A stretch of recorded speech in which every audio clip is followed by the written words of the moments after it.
each individual on this planet has to discover what fills up their soul.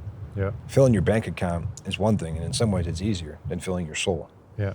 I just encourage men, and people to go deep, find that depth of soul purpose and purpose in your life. And then you see as well, you don't have to do it by yourself, because a lot of times we feel like we need to do shit by ourselves. No, there's always someone out there that wants to do it with you. Yeah.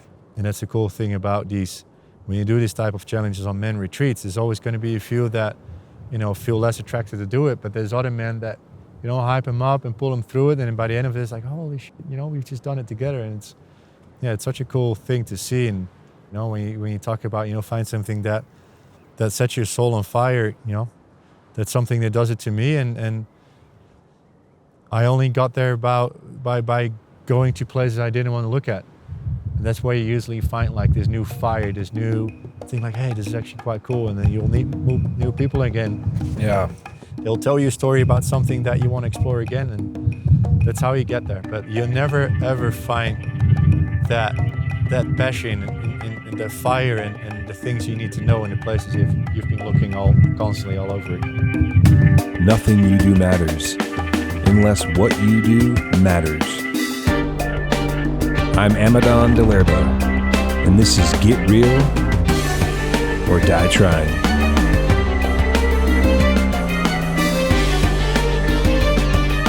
How we doing, tribe? Amadon DellErba here from Get Real or Die Trying.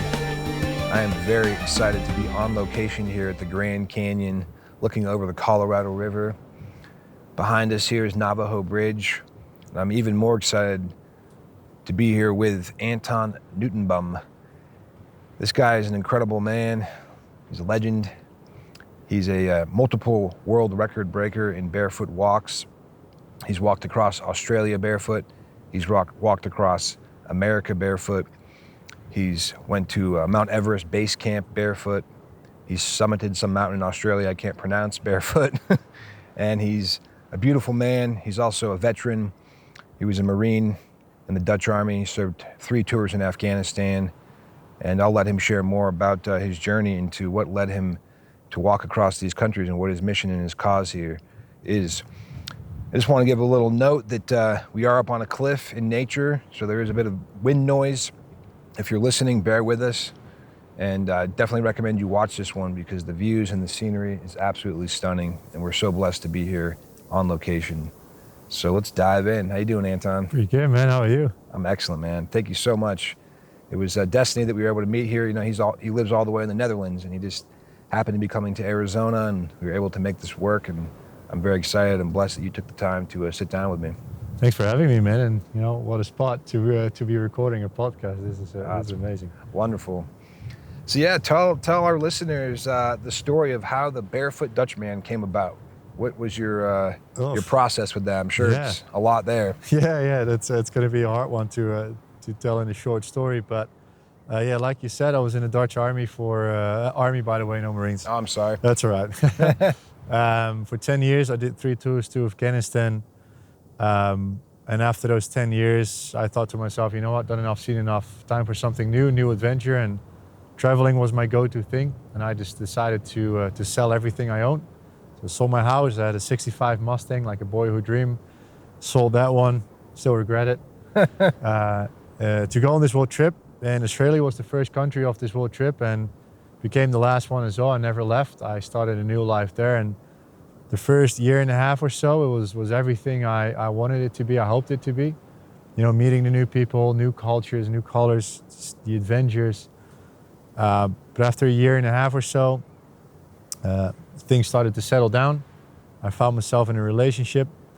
And as what happens more often in a relationship, that person is very well equipped to point out all the sore spots, the things you need to work on that I wasn't aware of. And that's the start of my my mental health chapter, because regardless of what the background reason is, heartbreak is one of the toughest things you have to go through in life. And because she was able to point out all these things I needed to work on, I found myself in this massive insecurity bit where it's like, oh yeah, she's completely right. And Murphy's Law, everything started to happen at the same time. So heartbreak, but then also financial pressure, because I sold my place in the Netherlands, but definitely not at the right timing. So I was left with a big financial debt, which I didn't care about because I was on the other side of the planet until it lands on your plate. Yeah. Financial pressure happens to a lot of us, Westerners especially. And that made me feel stuck in the place that I was at, working in construction. There's nothing wrong with construction, but it was just not my place to be. But now I felt like I'm stuck. Again, something that happens to a lot of us. They're feeling stuck in this job that, pays the bills. And I just, got into this very negative mindset. So negative and so stuck in a way of thinking that my body started to respond. I started to get panic attacks. I could burst out in tears all of a sudden, but crying as a man on a job site in Australia was definitely a no-go for me. And, that caused me to not being able to work. Not working in one of the most expensive cities on the planet. Sydney meant I couldn't afford a living anymore. And back then at 31 years of age, and not that age matters, but it can definitely feel like that sometimes, I found myself in a dorm room in a hostel, barely able to support life and just sliding into a depression. And on top of it all, I realized I lost my own identity because for 10 years, all I had to do was dress up like a flower, in the military suit and very goal-driven life. And now I was just aimless on the other side of the planet with all these things going. And I just didn't know how to deal with that.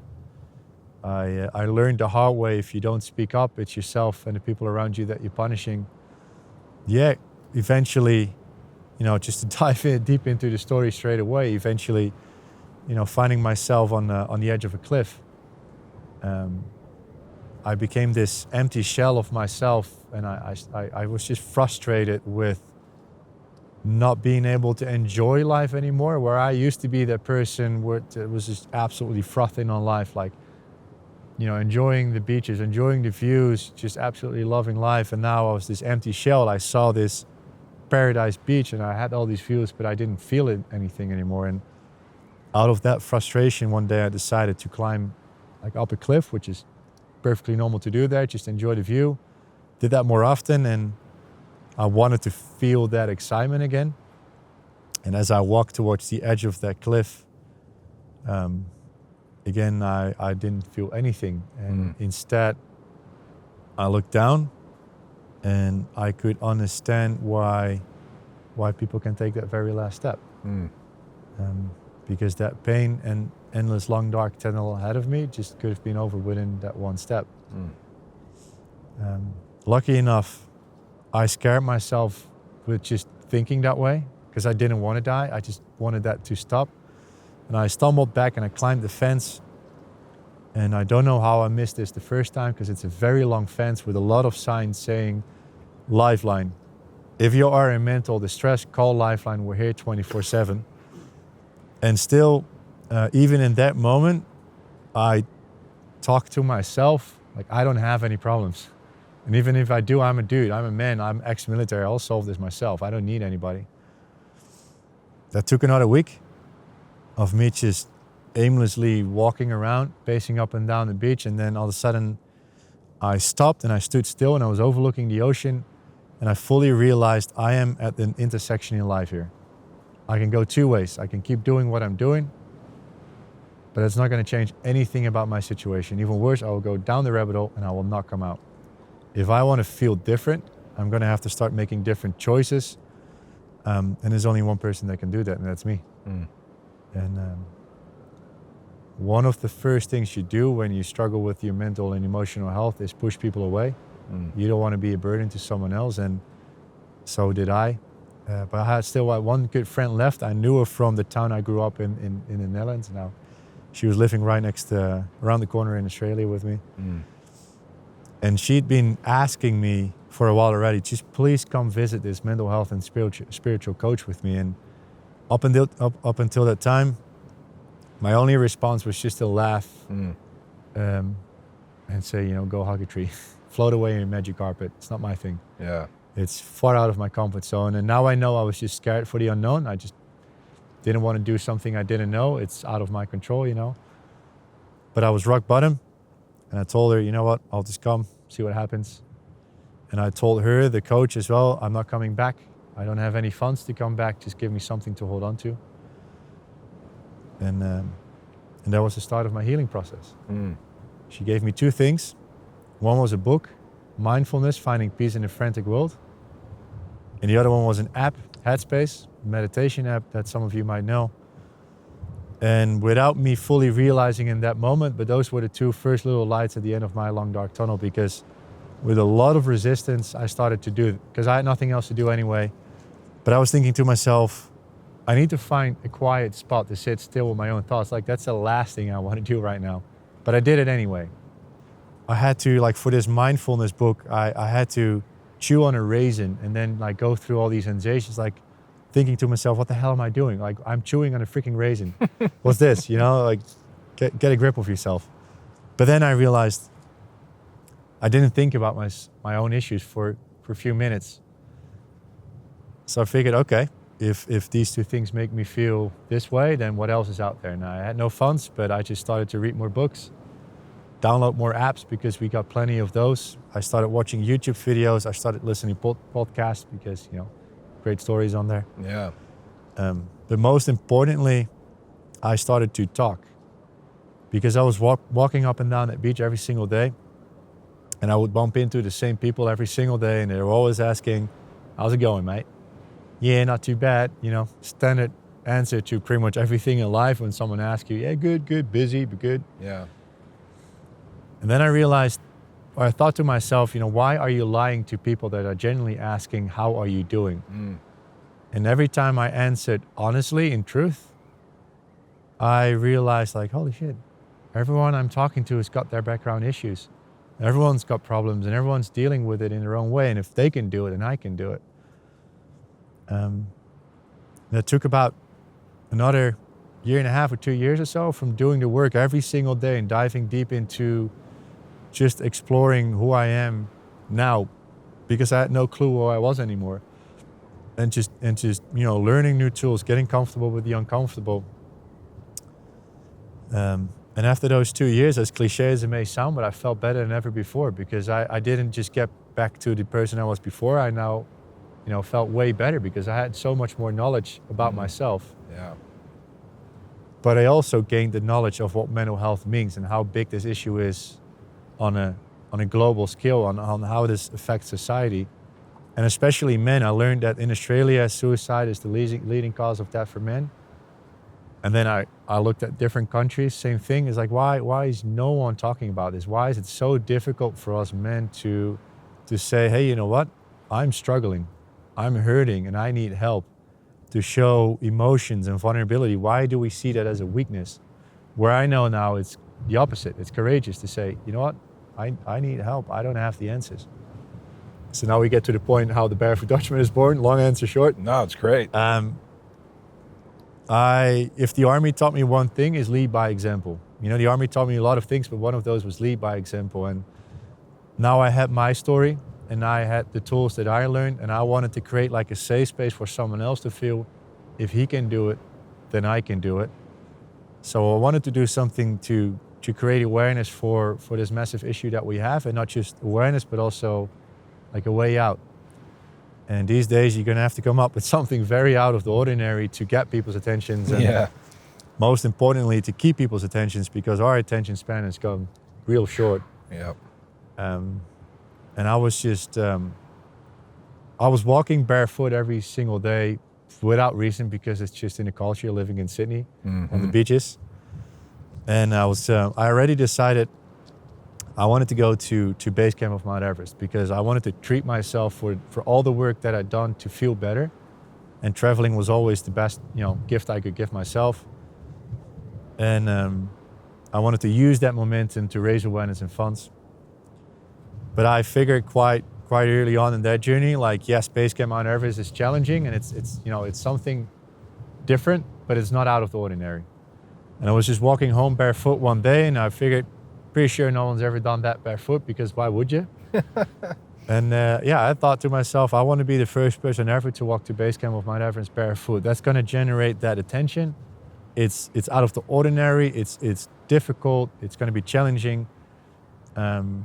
One other thing I wanted to show people is that we are capable of so much more than we give ourselves credit for, like physically and mentally. So by doing that challenge, I wanted to show other people as well, like I'm not any different than you. Our bodies are just way better equipped than we give ourselves credit for. And I wanted to give that same power to someone else. So I went up the mountain.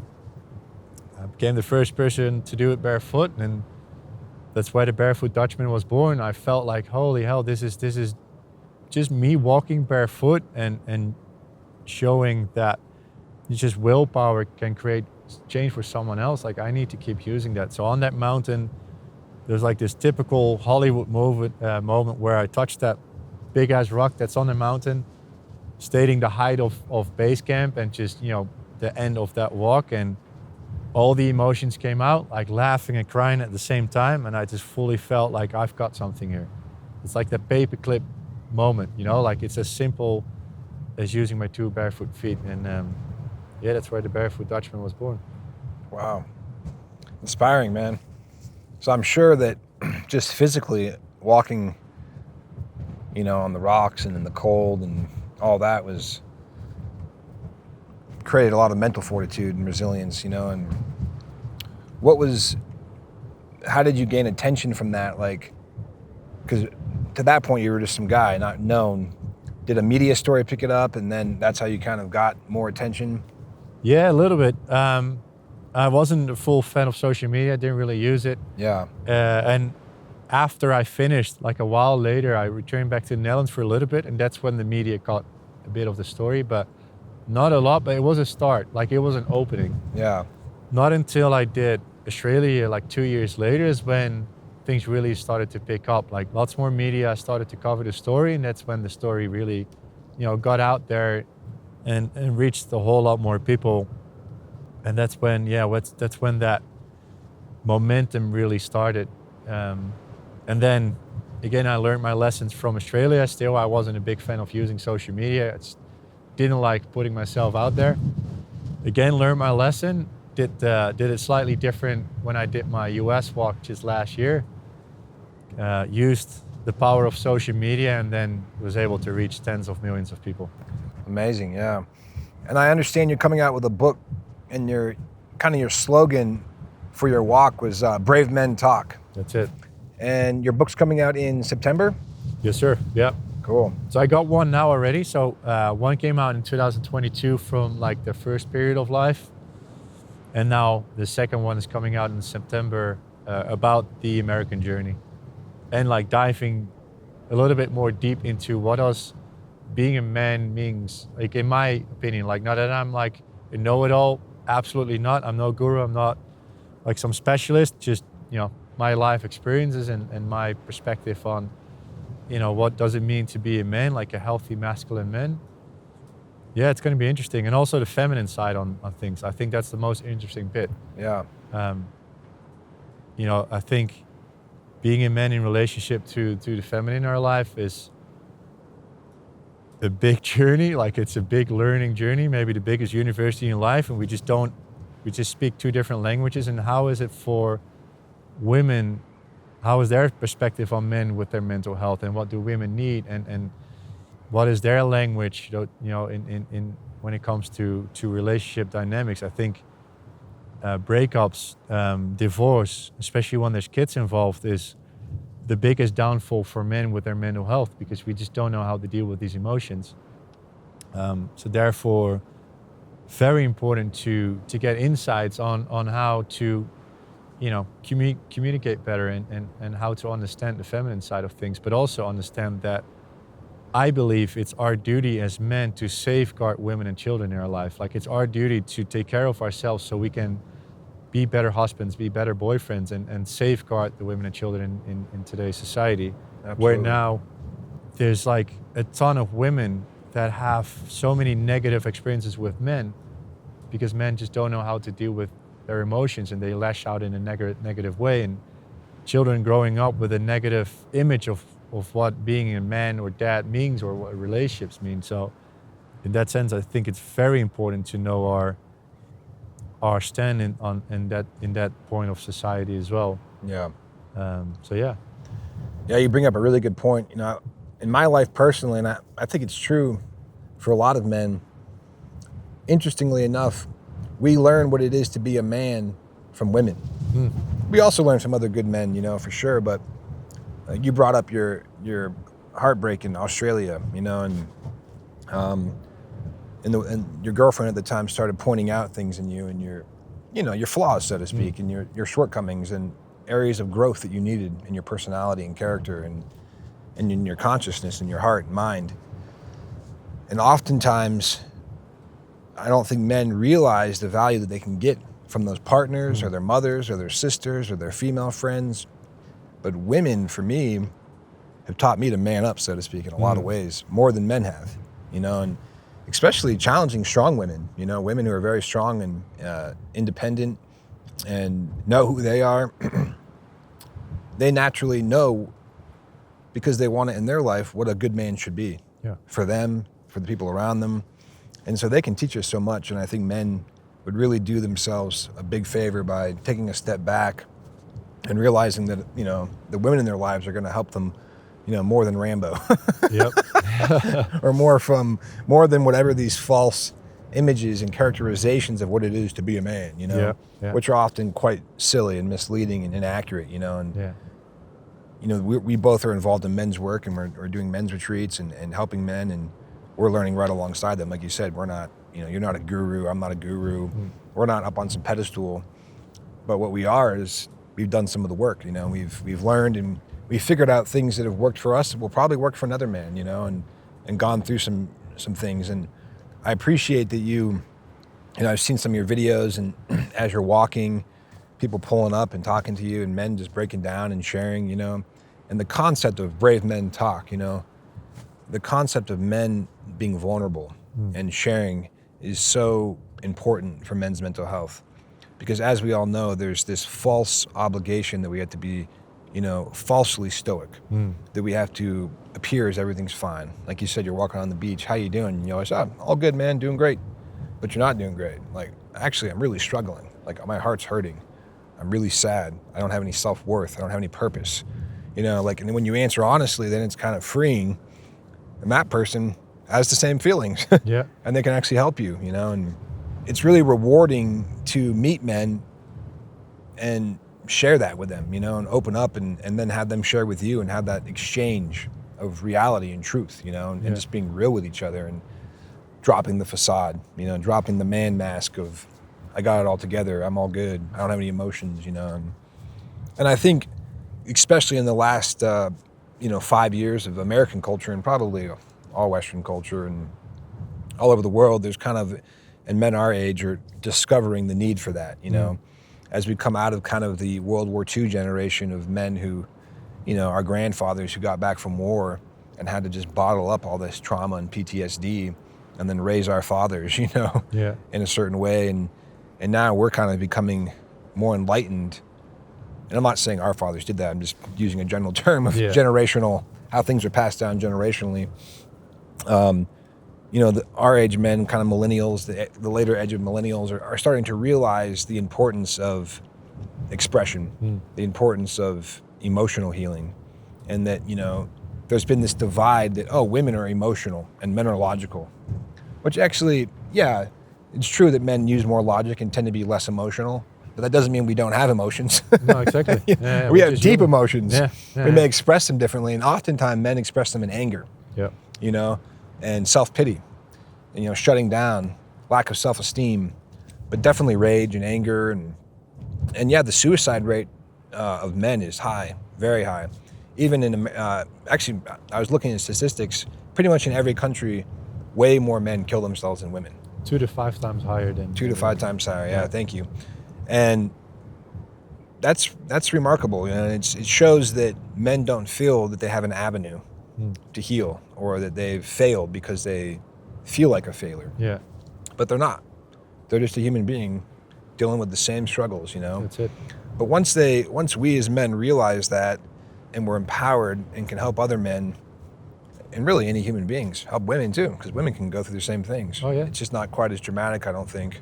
But I'm not a woman, so I can't speak for women. But from what I've observed, the wonderful thing about men's work and doing these men's gatherings and working with men too is that we're providing a container. Because in my experience, women naturally have a sense of community and sisterhood. They get together, they talk, they share their feelings, they have their, their girlfriends and their mothers, and it's more of an innate expression for them to experience and talk it out. Yeah. Where men, we'll go on a hunting trip or whatever and act like we're fine and not mention one thing about how we're actually feeling. Yeah. And so again, that's where we can learn from women. And once a man reaches that awareness, the healing can really take place. 100%. And I love your brand, Brave Men Talk. Thank you. Because it does take bravery. It takes courage because there's this feeling of being weak, but it's not weak. It's actually strength. Yeah.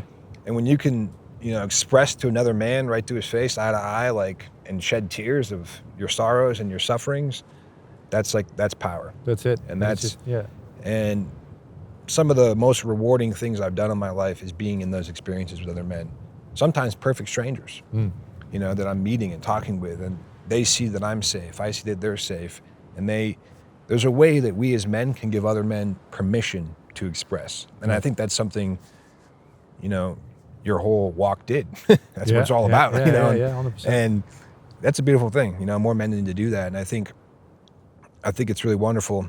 It was cool. Yesterday we're on that bridge that's behind me here in the picture, and a woman recognized you, from your walks, and came up to you and was talking to you, and just the impact, and I've met other women who've, tell their sons, go look at this man, go do this, go do that. This man's doing it, and it just spreads kind of an awareness that's really needed. Yeah. With the books you read and that spiritual kind of mindset coach in Australia, I think she was a woman, you said. Yeah. What were some of the spiritual practices besides meditating? Like, what is your viewpoint on spirituality and creation or God, or what did you bring into your soul that helps you? I think for me it was the realization that there's something way bigger out there than just, the realm that we live in. Yeah. Yeah, for me, it's not necessarily like one shape or form or name.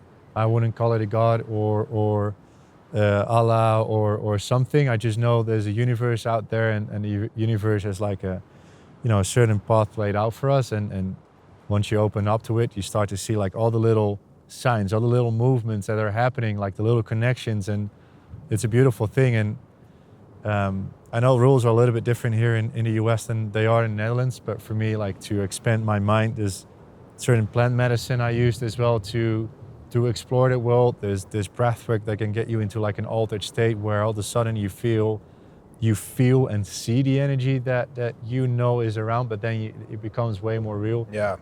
So that for me was spirituality, and just understanding there's like things happening in this universe that are just no coincidence, and it's just meeting people, it's things happening, and as soon as you start to pay attention and you align yourself more with what feels right for you, things start to happen more and more. Like just this, like us sitting here, it only happened because we were open to the little signs that were happening, like, hey, this is something, like this is a breadcrumb to follow.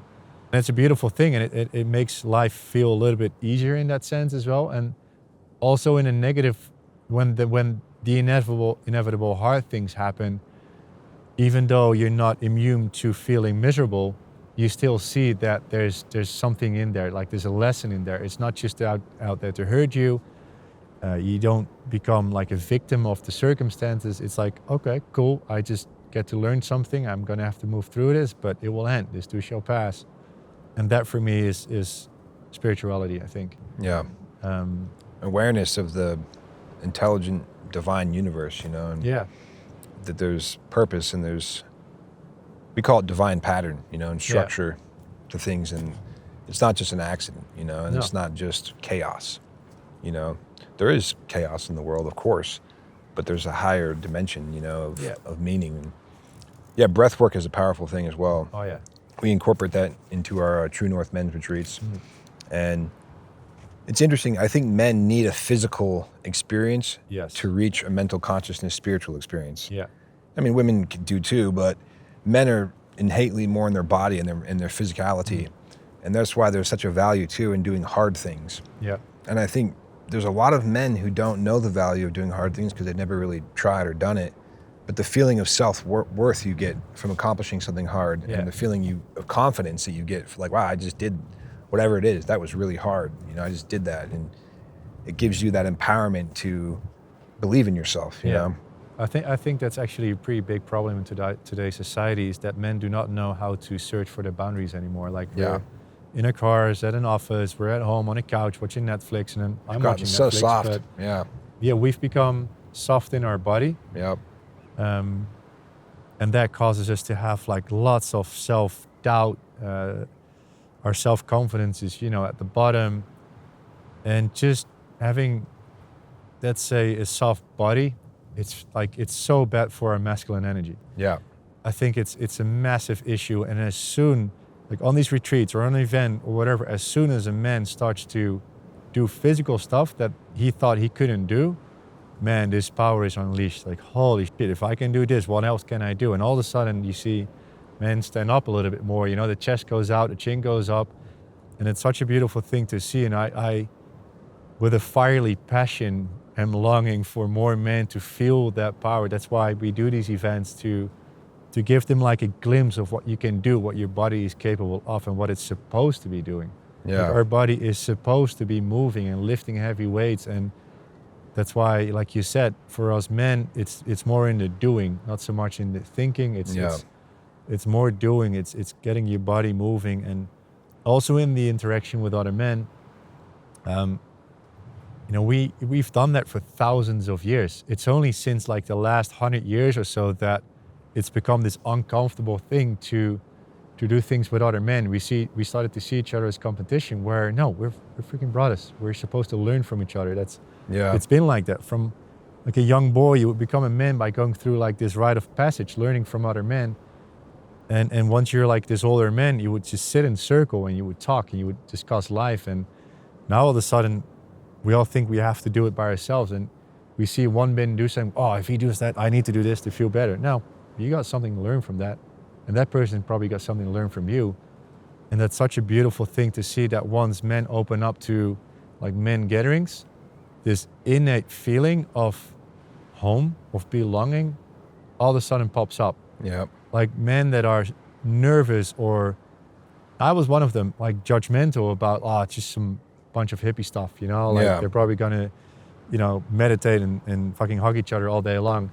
No, we're gonna do freaking push-ups if you want to, mate. Like there's a balance between doing the meditation and the breath work, but there's also the physical stuff. Yeah. But to see the response from these men that have a certain perspective on these things, to then feel like, whoa, this feels so good. Yeah. And that everyone is like a mirror of each other. Like you think that a man starts to share, it's like, oh, that's not my thing, until he says that one word, and all of a sudden that thing he's talking about is your thing that they talk about as well. And then it's so beautiful, man. And I think one add-on to something you said earlier as well, that we learn basically from women. Women are the ones that are poking us constantly, like, hey, this is something to pay attention to. And you can see it as this annoying thing, and trust me, I do that constantly as well. But also later on, it's like, yep, she was right. Yeah. But then it's up to us men to grow in that sense, to learn that whatever we need to work on from men. We're not supposed to be, this is very, you know, black and white. Of course, there's things we can learn from women in that sense, but it's the getting aware of women, but learning from men. We need to search for that in each other, and not just dump our shit on the women in our lives. Yep. It's not their task. It's in my opinion, and I'm not saying that's truth, but in my opinion, it's then up to us to take that step and go look for, you know, the answers in our mates and our brothers. Yep. So we can be that men when we come back home again. Yeah. So they can feel safe, because I'm pretty sure they will feel unsafe if we keep asking those questions with them. Yeah, men need to identify more as providers and protectors. You know, protectors, and in the softness that men have come into with modern technology and the ease of life, and we've kind of stepped away from that role. You know, it was more obvious, you know, 400 or 500 years ago, and as life gets easier in a lot of ways, it gets harder mentally, but physically it gets easier. The convenience of, you know, everything, and we step away from that. You know, and there's kind of a primal reconnection that I feel men need to make with the land, with nature, with their bodies, and being capable. 100%. There's a concept of like capability, like, you know, being able to do things you may not need to do now. Like we don't need to necessarily go hunt a deer and butcher it and eat it and then feed our family, but wouldn't hurt to know how. That's it. You know? It's the wouldn't hurt to know knowing how. The knowing how, because just the knowing how instills in the man that provider capability, self-esteem, you know, aspect. And then we were talking about men having to kind of do things physically. There's this concept where people are waiting to feel something to do something. They're doing feeling into doing, but really it's doing into feeling. Yes. And so if you're feeling no purpose, if you're feeling lack of self-worth, if you're feeling these things, you can't wait around until you feel good about yourself to then do what you want to do. You have to start doing it, and then you start feeling those things, you know? Yeah. And it's so important, the doing into feeling versus feeling into doing concept, and mixing that in. And that's with anything in life. Like everything has to be earned. And you know, I was blessed to have really good parents and a really good father who made me earn everything, you know, and taught me those values. But that leads me to think about the concept of like, one of the huge problems I think on the planet today is the lack of good fathering, you know, and boys are taught the wrong things. So then there's the whole unlearning aspect. Like they're not even taught anything, but then what they are taught is totally wrong, you know?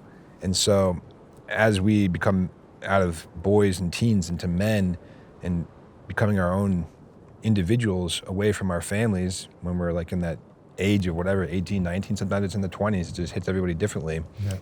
Could be in your 30s, you know, could be in your 40s actually. You start realizing, wow, I have to unlearn all of these things that were taught to me by my uncles, my peer group, whatever it may be. And if you're blessed to have great fathers and, you know, influences and mentors around you, that's wonderful. But I think a big aspect of men healing is also an unlearning. And we focus a lot on learning, which is very good. But that sometimes the learning is identifying and unlearning the things we picked up in our lives, you know, and the wrong thinking.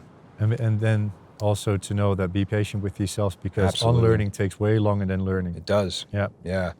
And I think, you know, to add on to that as well, like it's finding that sweet spot, that balance right in the middle where you know what you're capable of and not just think you know. Because again, like we think a lot now, it's about the knowing what you can do by doing it. But on the other hand, just knowing that it's perfectly normal to not know some things and that you're capable of just showing these emotions and showing that vulnerability that has got nothing to do with being man or woman, just everything with being human. But that you know where that balance is for you, that you are allowed to just show vulnerability with your woman or with your mates and say like, hey, I'm struggling with this. But also know on the other hand that what you're capable of, you will come out of it. You will prevail, you will get stronger. And that there's like a balance between both. It's not just about the one side or the other side, it's finding that sweet spot.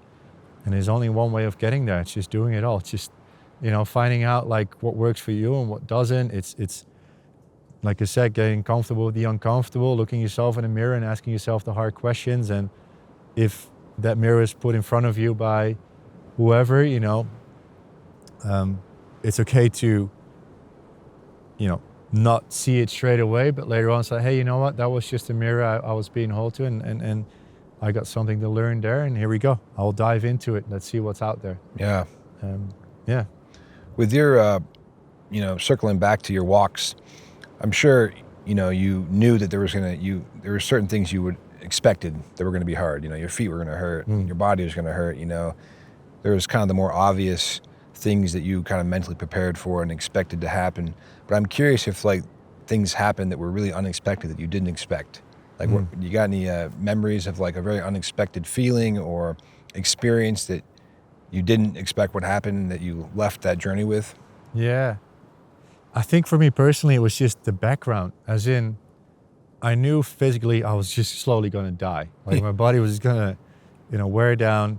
I knew mentally it was just going to be challenging every single day, but the mental challenge of everything that happened around it, like, and then I'm only talking about the US trip. Because now it was so much bigger. There was so much more responsibility. There was like a sponsor, and I absolutely loved them, but there's responsibilities with that.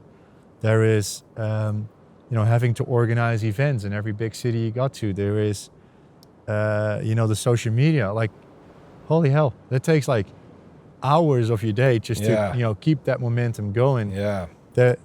Like the constant meeting of people, like there is no private space, like you're constantly with people. There was so much more pressure every single day around the whole walking bit that walking the world record was just like a bit of the day. Yeah.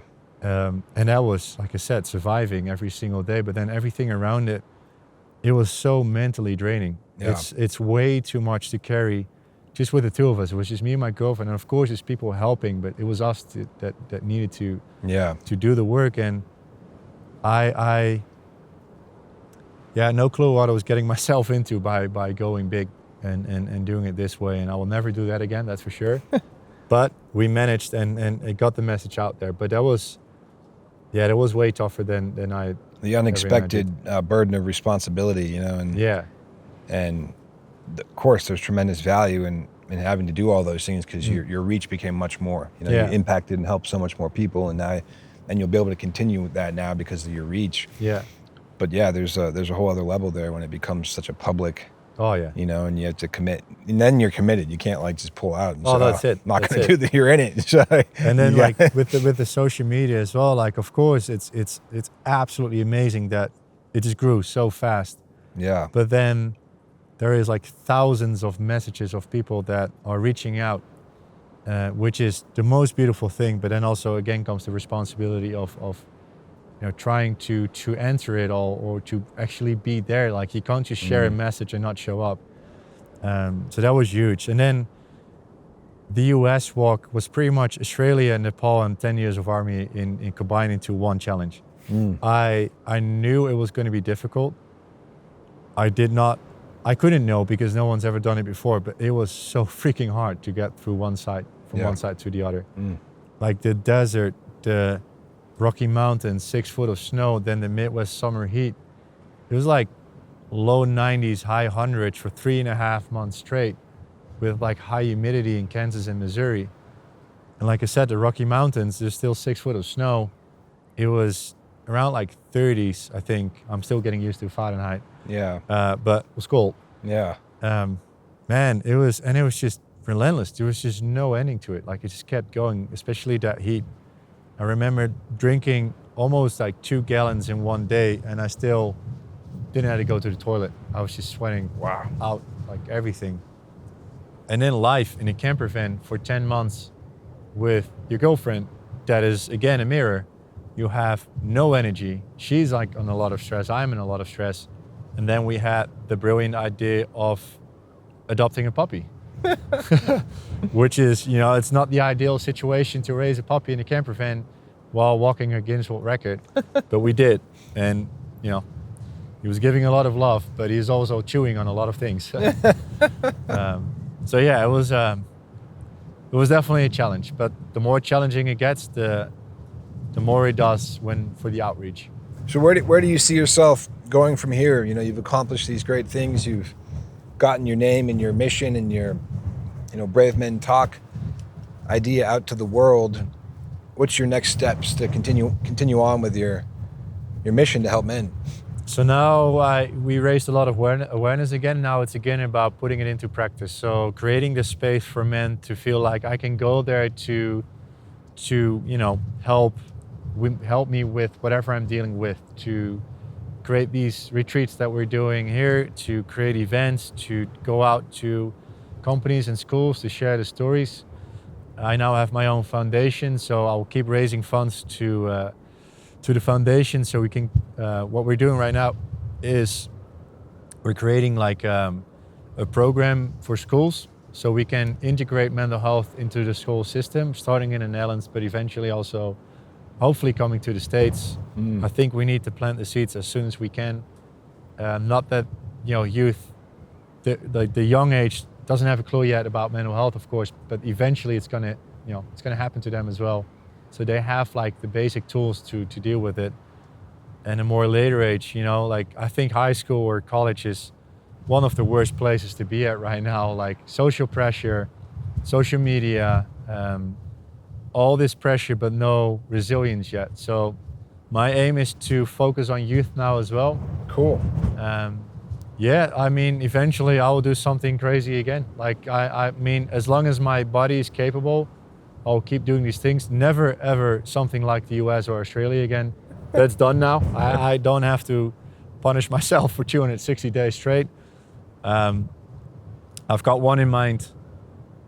Let's say running, I feel resistance to. It's not my favorite thing to do on this planet.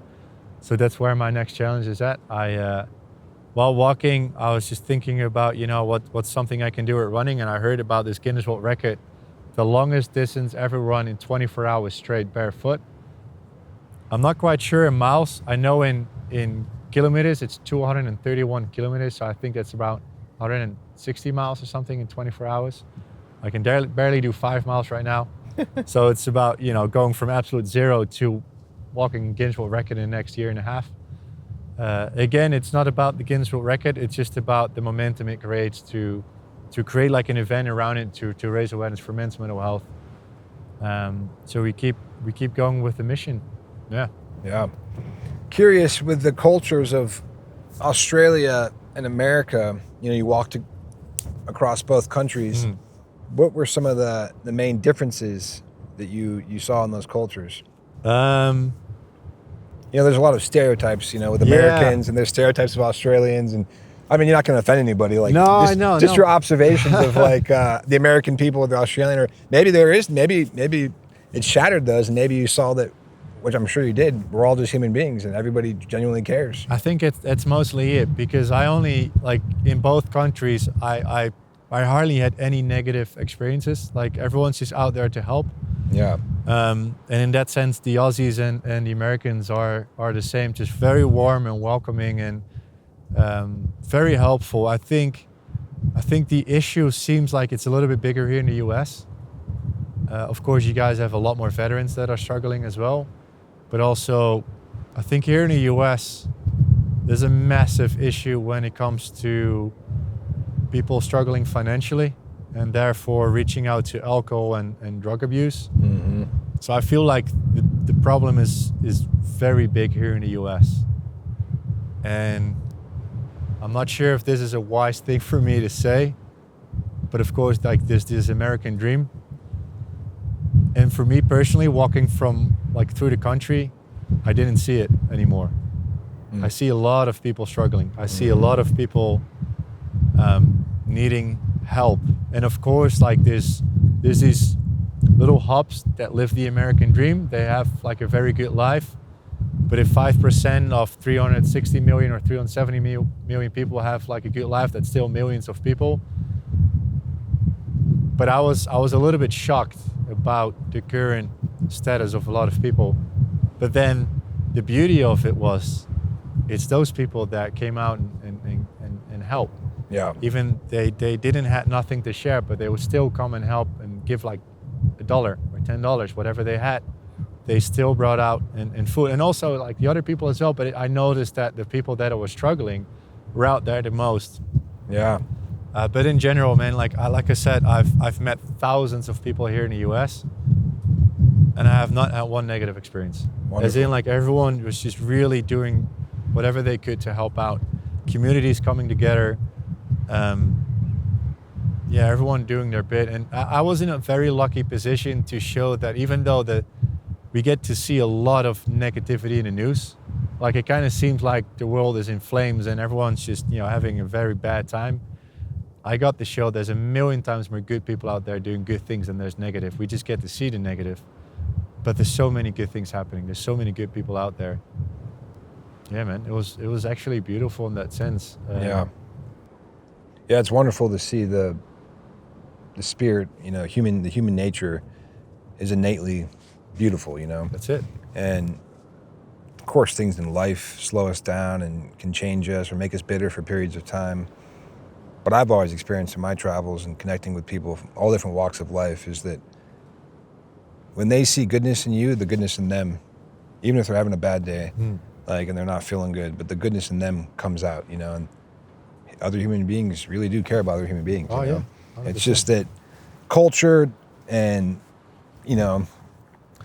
this country is very adept at creating division, whether it's just political or differences of life or the rhetoric in the media, there's a lot of division, Yeah.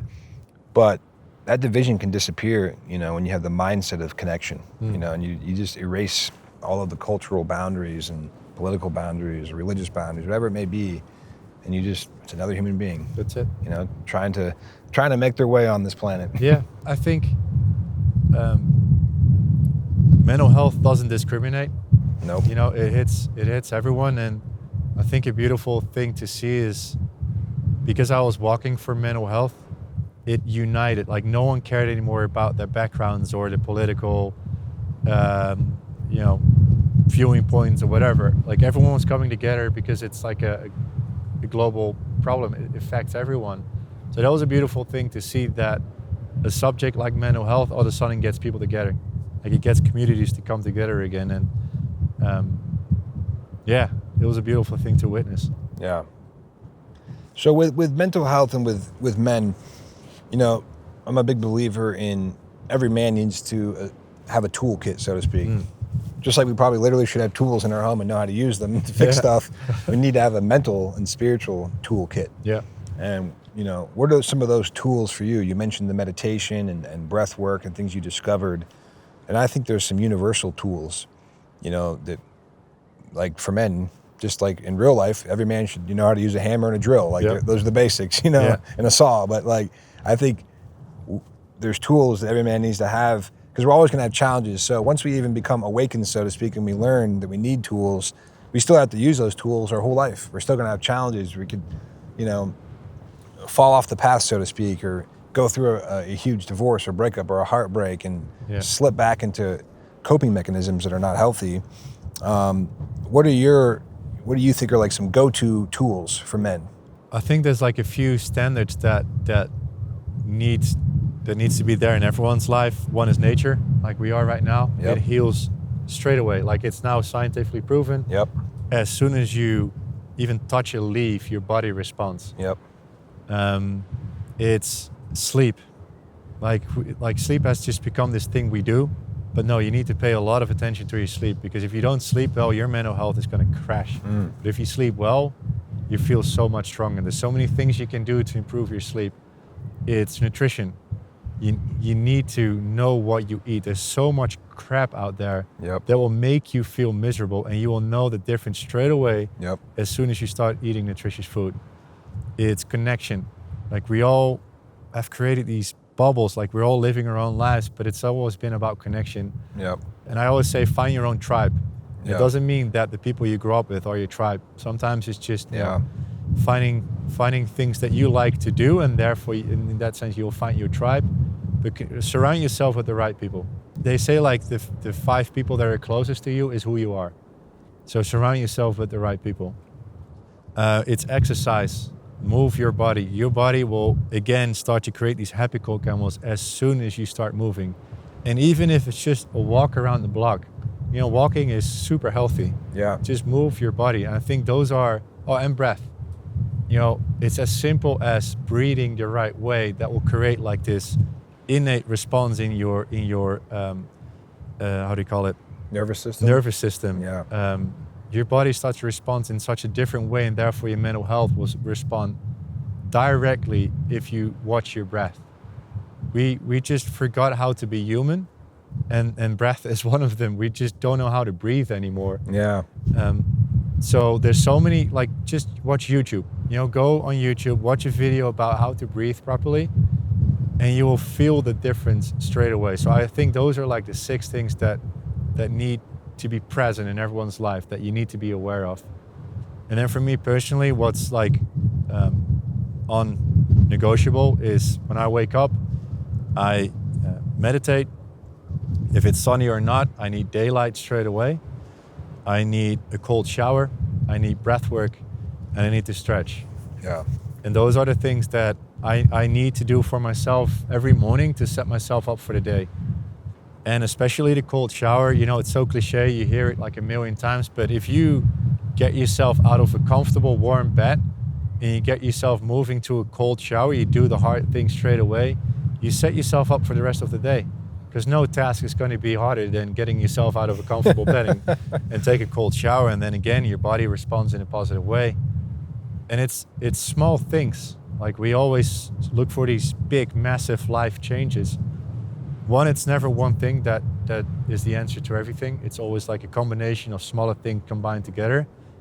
And just, look for the small things in life that you can do. Yeah.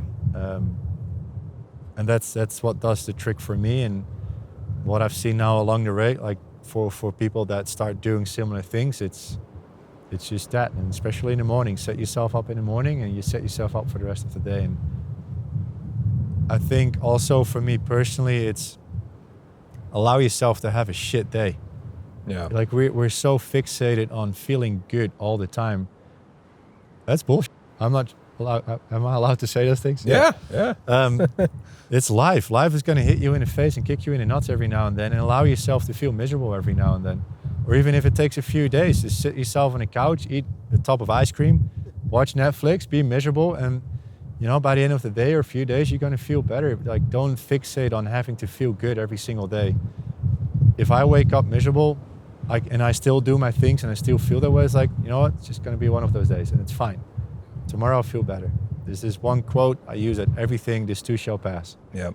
And also when I'm feeling happy, when life is good, I know at a certain point, life's going to kick me in the balls again and I'll feel miserable for a while again, and this too shall pass. So yeah, don't fixate too much on having to feel good every day, and just know by the end of the day, you might feel different again. Yeah. No, that's really great.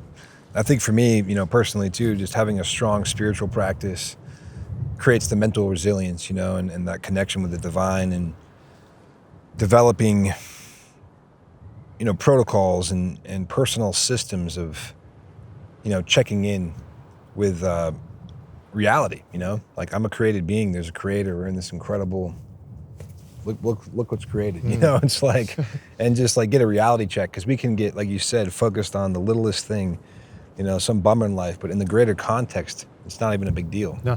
But we feel like it's such a huge deal, and so context, always checking in with context in a situation can really help us kind of expand our awareness and our consciousness and where we're at. My True North men's retreats, the 4 pillars of True North are direction, purpose, action, and resilience. A man needs to have direction, needs to have purpose, then needs to learn how to take action. A man has to take action in his life. But even when he starts doing all that, then he has to have resilience to keep doing it. You know? Yeah. And that resilience for me personally comes from a strong spiritual walk, but mental fortitude and mental resilience is very linked to the physical, like we talked about.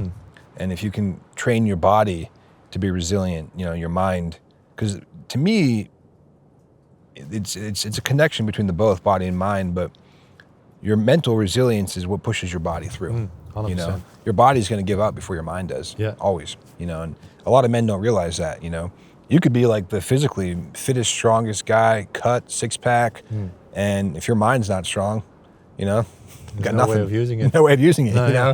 And so developing a strong mind is very important, and I think men can sometimes forget to do that. Yeah. You can go to the gym, you can work out, you can develop a great strong body, but if you don't have the tools and the mindset and the consciousness, it's not going to get anywhere. It's like owning a Ferrari but don't know how to floor it. Yeah.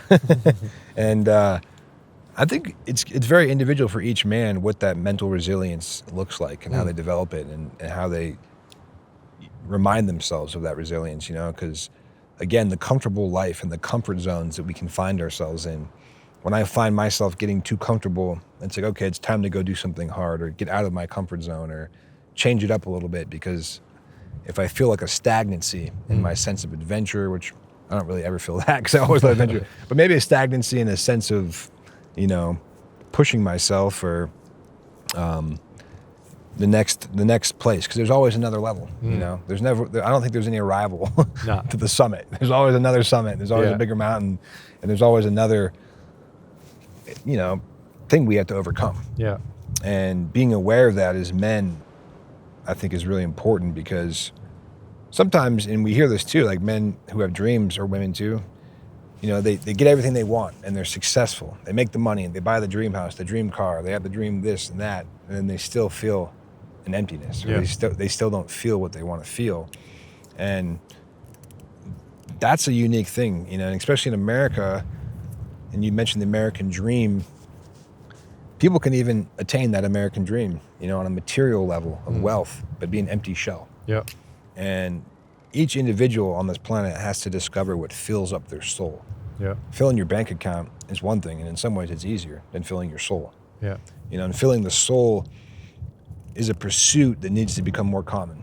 Yeah. You know, because we're always, human beings are focused on filling the bank account or filling this and thinking that money is going to provide something. And there's a truth that money does provide a certain removal of stresses. You know, when you can't feed yourself or your family, that's very stressful. Yeah. But there's a certain point where when you can do those things, the access of all of that is what human beings make the mistake of thinking is going to change. And, you know, the Ferrari isn't going to change you, whether you're driving a Ferrari or a little, you know, Ford Pinto. You know? Yeah. And I just encourage men, you know, and people to go deep, you know, find that depth of soul purpose and purpose in your life. And you're a great example of that. Like you talked about your time in Australia and just feeling so empty and not having purpose. And when you're talking about walking on the beach, you know, I visualize you obviously barefoot, because who walks on the beach with shoes on, you know? And it was almost like your subconscious, and maybe you did look down at your feet in the sand and like, oh, I'm going to walk across the country barefoot.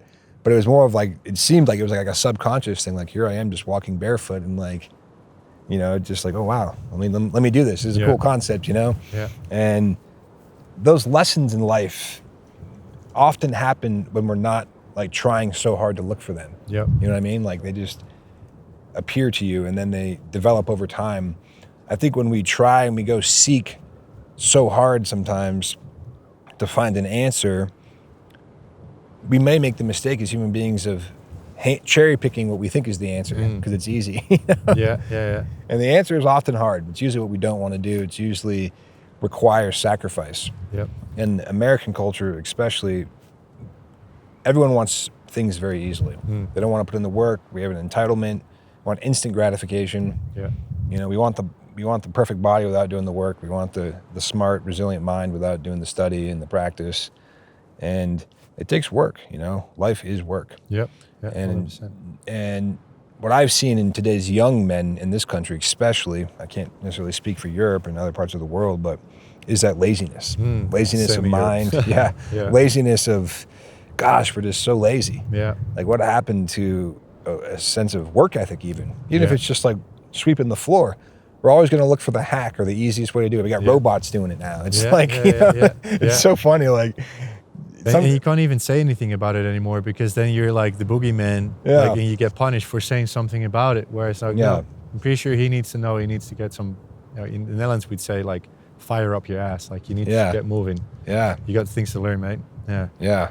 Quit looking for the easy way and just get in the mud. Yeah, you know, get in the work, and that's also what's really cool about men's gatherings is just getting in the mud together, doing the work together, and the rewarding aspect of that is so real. Yeah. You know, it's lasting. And then you see as well, you don't have to do it by yourself because a lot of times we feel like we need to do shit by ourselves. No, there's always someone out there that wants to do it with you. Yeah. And one is always, you know, better at something than the other. And then when that moment happens, he will pull you through and vice versa. And that's the most important thing to know, that you don't have to do life and the challenges by yourself. There's always someone out there that can help you get through it. And then vice versa, like you can change the roles at a different point in life. And that's the cool thing about these, when you do these type of challenges on men retreats, there's always going to be a few that, you know, feel less attracted to do it, but there's other men that, you know, hype them up and pull them through it. And by the end of it, it's like, holy shit, you know, we've just done it together. And it's such a cool thing to see. And that sets my soul on fire, you know, when you talk about, you know, find something that sets your soul on fire, you know, that's something that does it to me. And I only got there by going to places I didn't want to look at. You know, I kept looking at the same places over and over again. Yeah.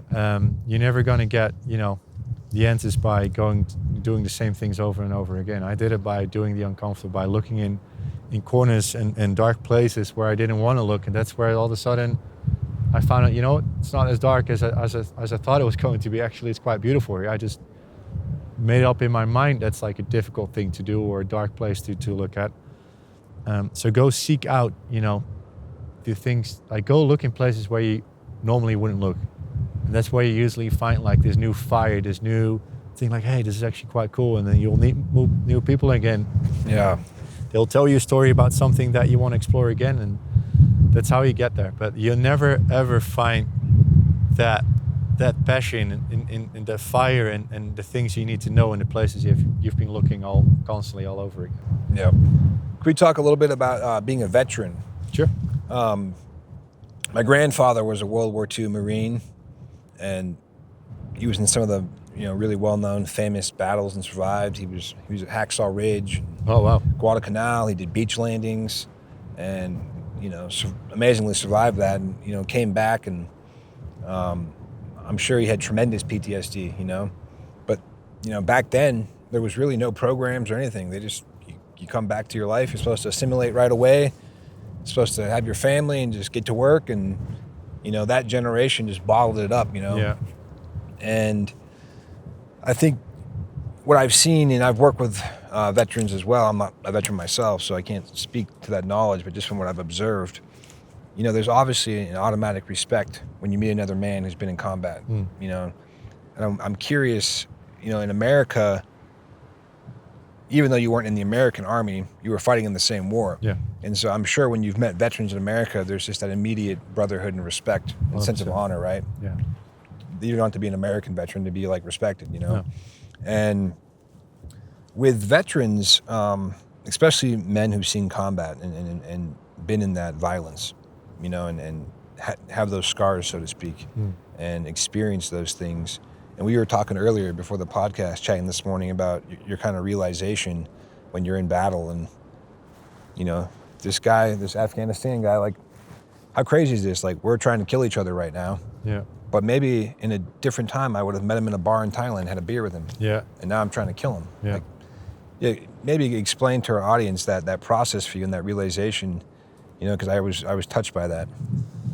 So there was this one particular moment in Afghanistan where there was a guy with a suicide vest that was out there to get to us. So he was walking, towards us, and just, by freak accident, his vest went off too soon. That's the only reason why I'm sitting here with you. If his vest went off on whenever he wanted it, I wouldn't be sitting here. And of course, your innate reaction to something like that is hate. It's he's trying to kill me. Why? He's hating me so much. Why is he hating me so much? So it was a lot of anger involved. But then after a while, I started to think about the whole process. But what actually happened here? And I started to feel sorry for this guy, because I realized that only because that guy grew up in Afghanistan and I grew up in the Netherlands and we met in that place, he had that hate towards me that he wanted to blow himself up. If we would have met in, let's say, Thailand, in Bangkok, and we would have drank we could have become best mates, different circumstances. But only because he grew up in that space where either, I'm pretty sure he had no choice. He was either told that if you do not do this for us, Taliban being us, we're going to kill your family. Or he was made to believe that what he was doing was the right thing, because that's what happens as well. They're being told stories over and over again that this is an act of heroism, and you're going to go meet your 70 virgins and you'll be in paradise if you do this. And so he created a hate towards me that was based on, just stories that he's been told. So instead of, lingering in that anger and staying angry at that person that tried to kill me, I felt sorry for him. He had no other choice. It was just the circumstances. I got compassion in that sense. And saying that as well, the only reason I could shift my mindset is because nothing happened to me in the end, and my mates weren't hurt. I'm pretty sure that if that would have been the case, I wasn't able to change my mindset, that hate would have stayed there. I think maybe a little add-on to that is that happens in daily life so often. A person reacts to us sometimes that we don't even know, let's say in traffic, and we get really annoyed, we get really angry, but that person might be having a very, very difficult day. He may have just lost someone, for example. So he's in that anger or sadness, and therefore he responds a certain way. But it's never personally to you because he doesn't know you.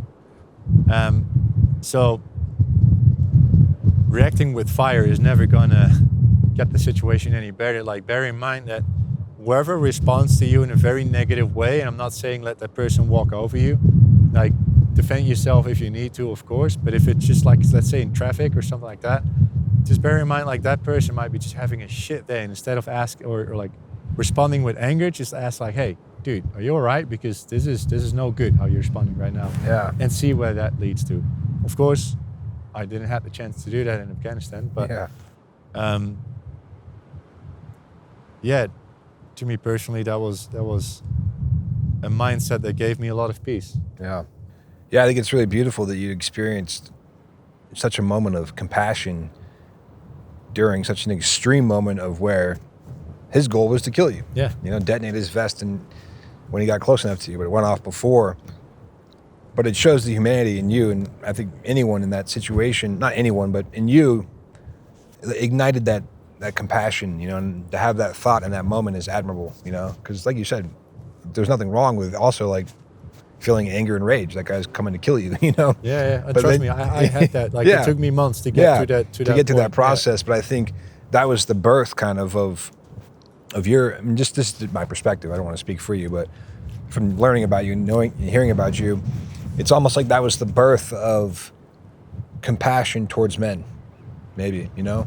Yeah. And maybe you had it before, but like, there's just this, I think that a lot happens in our subconscious that we're not always aware of. Yeah. And I read this book, this spiritual book called the Urantia book. Okay. And it's over 2,000 pages long of tremendous spiritual depth. But one of the things it talks about is that growth is often unconscious. And so like these things were happening in your mind and heart, and it planted the seeds, you know? Because for me, when you told me that story, I was thinking, wow, it's almost like that might have been the birthplace of his barefoot walk. Like, you may not even know that, but like, and I don't know that for sure either, but it's just like this extreme moment, guys running at you with a suicide vest. And then instead of it detonating where it was supposed to and killing you, it didn't. And it created like this trigger in you of like compassion towards men. Because like you said, he was just a guy who probably was forced to be there. Yeah. Like you said, the Taliban said, you do this or we're going to kill your wife and children and your whole family. Yeah. He has no option. What is he going to, you know? And so like the compassionate side that can be born from such an extreme experience, there's kind of a poetry to it, you know? It's very interesting. Yeah. With your PTSD, because you talked about, you know, that process and coming back, and what were some of the, I know a lot of soldiers feel a lot of, you know, shame and guilt, and yeah, I just don't want to speak for you or any soldier, but what were some of the things that you did in your soul to kind of overcome the feelings and the trauma of coming out of war that might help some other veterans who are listening? I think for me personally, I had no PTSD. For me, it was just life, but you know, my brother has it, lots of mates have it, so I have, you know, witnessed everything up close for sure. Yeah. But I think, you know, when it comes to that, it's you know, same like coming out of like your mental health issues. Yeah. And I think for me personally, like the biggest medicine is just, again, as cliche as it may sound, but it's just the brotherhood. Yeah. And the one big advantage we have as veterans or as you know, Army personnel is you have these brothers that you experience the same thing with. We just have to break that silence, like, because within these masculine environments, even more so, it's not talked about. You know, even though sometimes they provide that space, it just doesn't feel safe because you don't want to be that guy that raises his hand and say, hey, you know what, actually this affected me. Yeah. It's just not a thing. But which is weird because you know you live under the most stressful circumstances that of all places should be the place where you feel safe to speak up about these things, right? So I think for the men and women that are still in that environment, or like the veterans that are out of it, you have your brothers and sisters around you that you experience the same thing with. Reach out to them. If you are struggling, just reach out to any of your mates, and I know for sure that they will understand because they know what you have been through, and they might respond, you know, they might live it in a different way. That doesn't mean they don't understand you. It doesn't mean that you can't talk to them. So reach out. Yeah. Like from everyone I talk to, in the end, it's the brotherhood or the sisterhood. That was one of the biggest medicines, knowing there's a person out there or multiple that you can just share your story to. And I'm not saying that's the solution. I'm not saying that will take away all your burdens, but that will take away the sharp edge, that will take away the pressure. Yeah. And those people will have like a different view on whatever you might be going through, because when you're going through something, your bubble becomes smaller and smaller and smaller. Like you keep having that negative self-talk, so your problems become bigger and your solutions become smaller. And once you reach out, that person will have, a way better view of looking at what you're going through, and therefore can guide you through like a different way of dealing with it as well. So yeah, please reach out. Yeah. That's the best thing you can do. And don't expect that to be, like I said, don't expect that to relieve you from all your burdens, but it will be the start of taking those steps out of it, for sure. Without a single doubt. I will put 2 hands into the fire, like the Dutch saying. I'll put 2 hands into the fire for it. That's how sure I am. Yeah. That once you reach out to your brothers, then they can help you. Beautiful. And then last question. We'll wrap it up here, but I could talk to you all day. Yeah, same. In my opinion, and especially in American culture, it seems like there's a war on masculinity and what real masculinity is. And we have these concepts that have been introduced in the last, several years, toxic masculinity and different things. And it seems like, and this is a kind of, we could dive deep into this, because even in the foods, the foods are feminizing men, in some ways, and throwing off their hormones in this. Yeah. But culturally in America, through media and through everything, there is seems to me almost like a planned attack on, what it is to be a masculine man and the traditional concepts of masculinity, and a push towards what I would consider an imbalanced man who don't possess these qualities. We're both men. You're a soldier. You've done some serious stuff, and I think there's a departure from appreciating masculine nature. And I'm curious if you feel that way, or if you've noticed that, and if you feel like, I guess I could say that it seems like sometimes there's an attack on it. All I can say is an attack on what it means to be like a man, like being decisive, like your yes being your yes, your no being your no, possessing the qualities of manliness, being capable, and in the extremism of our environment, because things are so extreme now. You're either far left or you're far right. You're on this side of the spectrum or this side, and we've lost that balance. Yeah. And there's kind of an attack on, men, it seems like, in a lot of ways, in this imbalance. And in this country, and this is, risky to talk about, but I'm not afraid of being canceled. There's nothing to cancel. But even like with the Me Too movement, which is good, in a lot of ways, it was important for these things to be revealed and for women to be heard. But now it's gotten to the other end of the spectrum, where a man can be, canceled instantly, or, demonized really for nothing. Yeah. And now men are afraid to exhibit the qualities that I think are important that men need to exhibit. Yeah. And I'm just curious if you've seen that, or if it's the same in Europe, or what your insight is on that. Yeah, I 100% feel you. I see it happen as well, and I personally think there's 2 things. One is a healthy masculine man cannot be controlled. We want men to be weak because they're easy to influence. Absolutely, yep. And 2, I think this is kind of on us as well, in a sense of, for a very, very long time, we did not deal with ourselves. So there were a lot of men out there, having a bad influence on women and kids in their lives. Absolutely. So therefore now there is this image that as soon as you speak up for yourself, as soon as you start to show some leadership, it's like, oh, that's one of those men again that's going to downgrade me or discriminate or sexual abuse. Yep. So there's, in my opinion, right now there's 3 different men.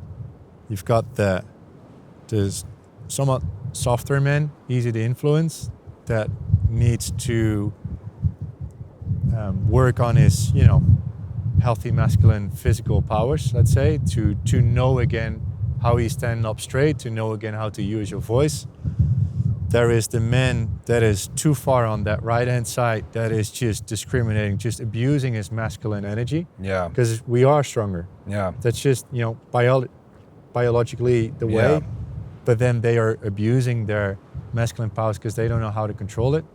And then you have the centered man Yep. that knows what he's capable of, but he doesn't abuse it.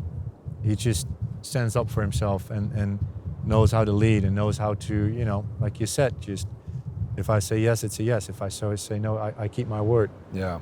But because for way too long, I think we've had either both of the softer men or the way, like the far hand left or the far hand right. We've lost our center. Now, as soon as we start to speak up, I think a lot of people are scared. Yeah.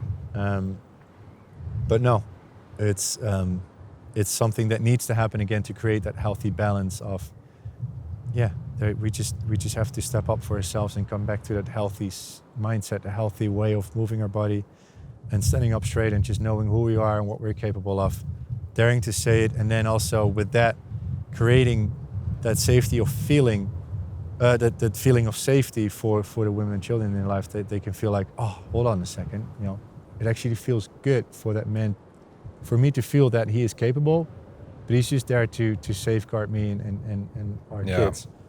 I think it's freaking annoying that we're easily, put into a box that way. It's like, oh, he's one of those guys.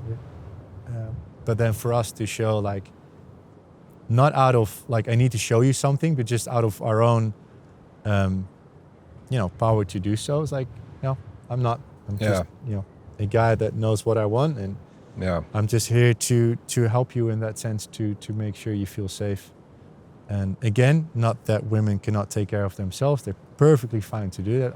I know that, but out of the, and again, this is like a very delicate subject, but out of the thousands of conversations I had with women as well, in the end, that's what the woman wants to feel as well, to be with a man where she can feel that sense of safety, knowing she can perfectly take care of herself, but knowing there's a man on her side that makes her feel safe, so she can just relax in her feminine side and nurture in that sense. Yep. Not that it has to be that black and white, but it's like this innate feeling that we all carry. Therefore, it's up to us men to show up and in that healthy way. Yep. And live and lead by example. That's it. And you brought up a great point. Like it is partly on us as men, all men, because historically we've done a lot of damage. In that, I don't prescribe to the term toxic masculinity because to me it's kind of like saying ugly flower. Like a flower is a flower. It's beautiful, Every flower is different, but there is no ugly flower, you know? So masculinity itself is beautiful and it's right. But it's actually not masculinity when they're doing the things that they're labeling toxic masculinity. It's just imbalanced behavior. And so we just have to exhibit true masculinity.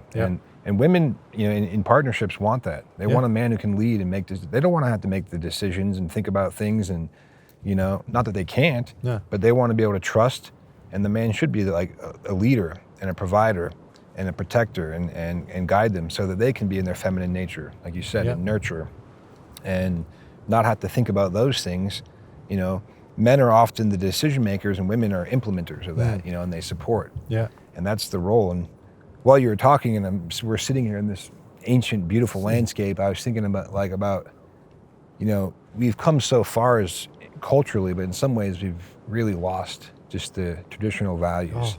And I was thinking of like the Native Americans. I don't think two Native Americans ever had, 300 years ago or even 200 years ago, maybe even 100 years ago, had to talk about like masculinity. They just were masculine men. That's it. That's it. That was their role. And the women didn't have to talk about this man's not masculine. Everyone just knew their role. And they survived and they lived off the land. And now with the supposed advance of culture, we've actually gone backwards a little bit. And we have to kind of recircle back around to like traditional, living and tribal living and how we were created, to live on this planet and our roles as men and our roles as women and stop blurring the lines, I think I may have one story. I'm not sure if we still have the time. I may have one story to finish it up with that explains this perfectly. because what we said before, like this has been happening for thousands of years, and the natives as well, the men would sit in circle on a rock and they would just talk about their issues, and the women would gather and they would just weave baskets and make beautiful stuff. And there was this one particular moment in Australia where when I just finished my Australian trip and I did like a breathwork teaching retreat, and it was combined, like men and women coming together. And at some point the coach said, okay, the women are going to gather, they're going into the woods, they're going to do their own thing. We stay behind. And he said, like, we're going to make this space as beautiful as possible for when the women come back, because we're going to provide like a breathwork session for them. And then all of a sudden you saw these men like getting a little bit nervous. Oh, okay, cool. Not really sure how this works anymore. But, within no time, like we were just getting like all these cushions and blankets and flowers, and we just made this space absolutely beautiful. And it was so cool to see like the excitement, like the little boys coming out. Oh, this is something exciting. And then just before the women came in, it's like, what, we're all gonna have our tasks. Like one is gonna take their coat, one is gonna welcome them in, one is gonna like guide them through their mat. We're just gonna make sure that they have nothing to do. We're just gonna really take care of them. And again, like everyone got a little bit nervous, like, oh, so I'm gonna have to like hold them by the hand or whatever, but still we did. It was just really cool to see like these full-grown adults all of a sudden become like these little boys. And then the women showed up and they saw the space and they saw, us standing there, and one by one, they all started to cry immediately. Because for so long, they had these negative experiences with men. They didn't feel safe anymore with most men. And now all of a sudden they saw these men creating a safe space. And most importantly, without the expectation that these men did something to get from them. They were just there to safeguard. And we did the breathwork session, and the breathwork session was intense because all this pain came out for most of these women. There was so much, tears and crying and shouting and anger involved. But it was beautiful, and we were just there, and I felt this. The first moment these women started to cry, I felt shame, because their tears is what we created as men. And not that I was personally, involved in their tears, but it was us men. And I was one of those men that definitely created tears in other women as well. So I felt shame. And as we were going through this breathwork session, I felt tears coming up out of their, whatever they were going through. And I was looking around and I saw tears on almost every man's face, like just, rolling down their cheeks. It was just a beautiful sight. And all of a sudden this shame turned into like pride. Like now we are here changing the perspective for these women and for ourselves. Yeah. And it was beautiful. And after the breathwork session, it was just quiet, and we just stood there in line and said, you know what, thank you so much for allowing us to create this space for you. We're just going to leave you guys here. And we walked outside, and everyone just dead quiet. And we walked outside, and without realizing, we sat in circle on rocks, and we just sat there in stillness for a little bit. And it was this older man, like in his 60s. The first thing he said, like, I've never felt as manly as I do right now.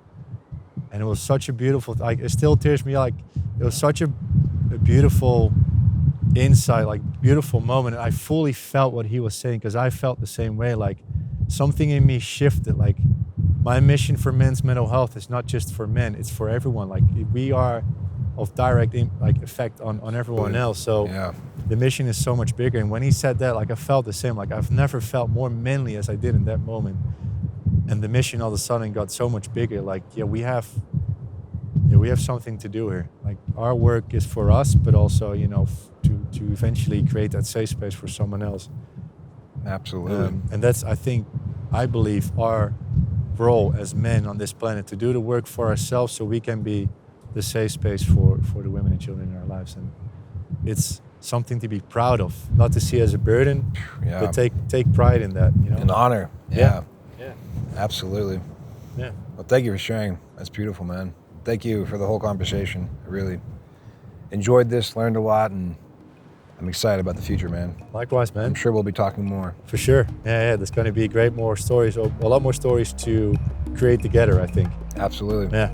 It's the start of something wonderful. Yep, 100%. Thanks for listening, everybody. Thank you.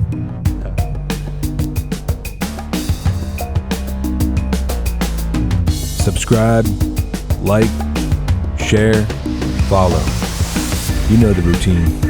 Thanks for listening.